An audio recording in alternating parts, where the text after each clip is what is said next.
എല്ലാവർക്കും കുടുംബാംഗങ്ങളുടെ പേരും ഹൃദയത്തിൻ്റെ ഭാഷയിൽ നന്ദി അറിയിക്കുന്നു. അതുപോലെ ഈ അംബാസഡർ വേദിയും എല്ലാ സജ്ജീകരണങ്ങളും ഒരുക്കി നൽകി നിർവഹിച്ച എല്ലാ റെക്കോർഡ് ഇവന്റ് മാനേജ്മെന്റ് ടീമിന് നന്ദി പറയുന്നു.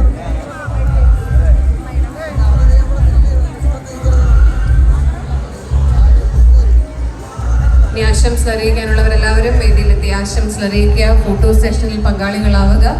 ഫോട്ടോ സെഷൻ തുടരുകയാണ്. ആശംസ അറിയിക്കാനുള്ളവർ ദയവായി എത്രയും പെട്ടെന്ന് തന്നെ വേദിയിലെത്തി ആശംസ അറിയിക്കുകയും ഫോട്ടോ സെഷനിൽ പങ്കാളികളാവുകയും ചെയ്യുക എന്ന് വിനീതമായി അഭ്യർത്ഥിക്കുന്നു. അതുപോലെ ഭക്ഷണം കഴിക്കാൻ ആരെങ്കിലും ഉണ്ടെങ്കിൽ എത്രയും പെട്ടെന്ന് തന്നെ ഭക്ഷണം കഴിക്കുക.